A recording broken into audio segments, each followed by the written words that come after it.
Je lis du livre de Hébreux chapitre 3, au verset 7, ce qui suit.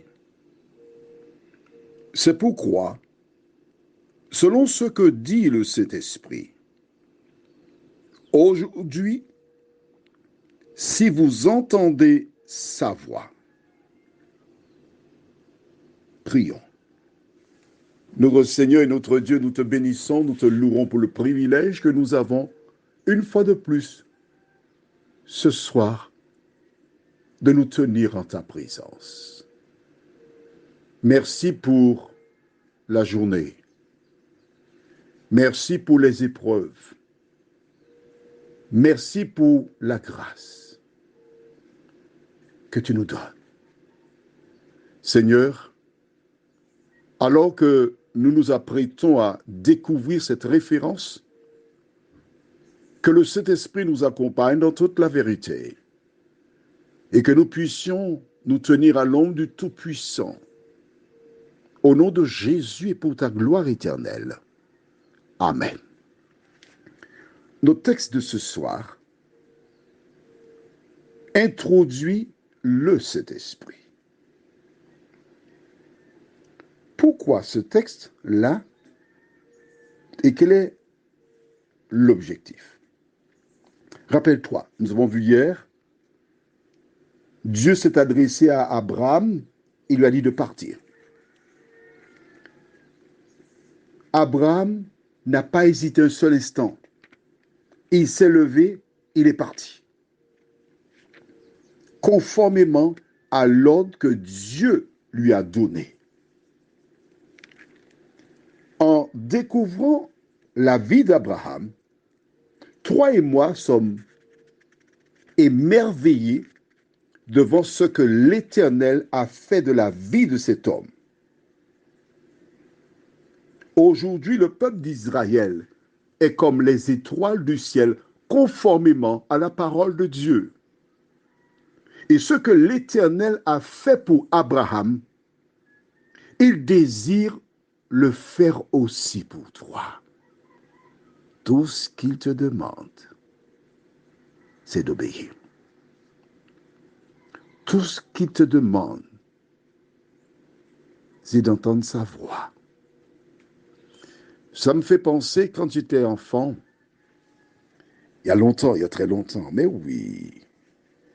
Le dimanche après-midi, c'était le jour où on faisait des gâteaux, pain doux. Voilà pourquoi je parle souvent de pain doux. J'avais une charge qui consistait à faire quoi? À râper la cannelle, râper le citron. C'était ma participation. Mais comme j'aimais, non, je ne vais pas dire j'aimais, j'adorais jouer. Je voulais faire vite pour aller jouer. Il m'arrivait assez souvent de râper une partie de mon doigt en râpant la cannelle, le citron et parfois même le coco. Toutes ces charges-là étaient laissées aux petits. Tu sais ce que c'est. Et une fois que les œufs, la farine, le beurre, tout ça avait été préparé, on mettait, je me rappelle bien, du beurre dans le moule, un peu de farine pour que le gâteau ne reste pas collé dans le récipient. On versait donc dans le récipient en question la préparation qui était ensuite introduite dans le four. Mais moi, j'étais en train de jouer. Et voici ma grande sœur qui m'appelle Jean-Claude. Je joue. Jean-Claude, je joue. À un moment, je n'entends plus Jean-Claude. Il dit, ouf, j'ai la paix. Un petit voisin revient pour demander, ah, c'était bon. Il dit, qu'est-ce qui était bon? Eh bien, ta soeur m'a dit de laver le récipient dans lequel elle a fait le gâteau, et puis j'ai passé mon doigt, j'ai mangé tout ce qu'il y avait avant de laver. Aïe, aïe, aïe, aïe, aïe, aïe, aïe, aïe, aïe, aïe, aïe. J'avais oublié cela. Est-ce que tu te rappelles de cela? Hein? Comment c'est bon? On n'a pas remis ça dans le four, mais on passe le doigt, l'index à l'étire pour manger avant de laver. J'ai raté ça. Pourquoi? Parce que je n'ai pas écouté l'appel de ma soeur.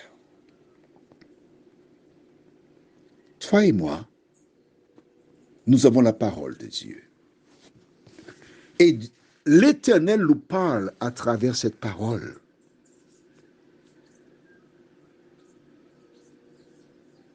Que faisons-nous de la parole de Dieu? Note bien que c'est Dieu qui a parlé à Abraham, on est d'accord. Alors, je vais juste passer et te dire que celui qui s'adresse à toi aujourd'hui, c'est Dieu. C'est le Saint-Esprit. Mais oui, je vais lire pour toi. Et je t'invite à lire, tu vas chercher Actes chapitre 5. D'accord? Je lirai à partir du verset 1er pour te montrer quelque chose.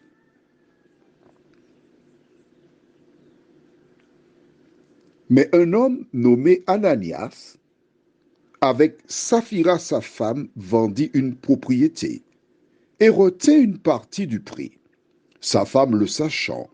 Puis il apporta le reste et le déposa aux pieds des apôtres. Pierre lui dit, Ananias, pourquoi Satan a-t-il rempli ton cœur au point que tu mentes au Saint-Esprit et que tu aies retenu une partie du prix du champ? Note bien, Pierre lui dit, tu as menti au Saint-Esprit. Il n'a pas dit Dieu, il a dit le Saint-Esprit. Pourquoi? Car en partant, Jésus avait déclaré, je prierai le Père afin qu'il envoie un autre consolateur, un autre, un du même type. Et qu'est-ce qui se passe? Verset 4, s'il n'avait pas été vendu, ne te restait-il pas? Et après qu'il a été vendu, le prix n'était-il pas à ta disposition? Comment as-tu pu mettre en ton cœur un pareil dessein? Ce n'est pas à des hommes que tu as menti, mais à Dieu. Attention, voilà. Au départ, rappelle-toi, au verset 3, il dit que tu mentes au Saint-Esprit. Puis, il dit, à la fin du verset 4, que tu as menti à Dieu. Saint-Esprit ou Dieu, kiff bourricot. Aujourd'hui, ce soir, tu écoutes un message par le biais de WhatsApp. Si tu comprends ce que je dis, ce n'est pas parce que tu es intelligente, mais c'est parce que intelligente ou intelligent, d'accord? Mais le Saint-Esprit te permet de comprendre. Le Saint-Esprit te permet, il te dit, par exemple, qu'à compter de ce jour, il ne faut pas calomnier les gens, dire du mal. C'est le Saint-Esprit qui te parle. Que fais-tu? La référence du jour te dit, c'est pourquoi selon ce que dit le Saint-Esprit ou Dieu, aujourd'hui, si vous entendez sa voix, ne faites pas comme Jean-Claude. Dieu t'a appelé une fois, dis, me voici Seigneur. Prions. Notre Seigneur et notre Dieu, nous sommes heureux de revenir vers toi en cet instant pour te louer, te bénir, te salmodier, te rendre la gloire qui t'est due. Oui Seigneur, lorsque nous recevons notre avis d'imposition ou la date, nous faisons diligence pour payer à temps.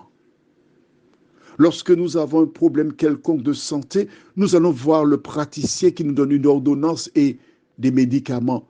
Nous les prenons sans nous poser de questions, pour la plupart. Pourquoi, Seigneur?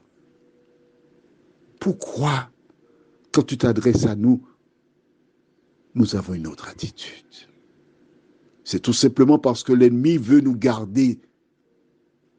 Alors, viens à notre secours.